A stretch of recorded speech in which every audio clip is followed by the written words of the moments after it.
ఈ బిల్డప్ బాబా ఈ మధ్యన సభలో నేను అర్జునుడిని అభిమన్యుడిని బిల్డప్ ఇస్తున్నాను.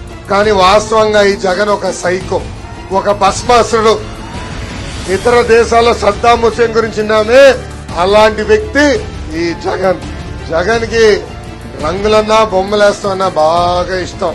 అందుకే మనం కట్టిన ఇళ్ళకి రంగులేసి ఇప్పుడు ఏకంగా ఆయన కట్టినట్టు చూపిస్తాడు. చంద్రబాబు గారి లాగా తనకి కూడా ఇమేజ్ రావాలని ప్రయత్నిస్తున్నాడు ఈ జగన్.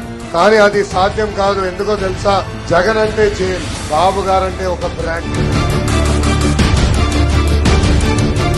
జగన్ చూస్తే కోడి కత్తి గుర్తొస్తుంది, చంద్రబాబు గారిని చూస్తే కారులు తయారు చేసే కియా గుర్తొస్తుంది. జగన్ ఒక ప్రిజనరీ, చంద్రబాబు గారు ముందు చూపున్న ఒక విజనరీ. జగన్ ఈ రోజు పెత్తందారుల కోసం పనిచేస్తున్నారు. చంద్రబాబు నాయుడు గారు అహర్నిశలు పేదవాళ్ళు పేదరికం నుంచి బయటికి తీసుకొచ్చే లక్ష్యంతో పనిచేసే వ్యక్తి.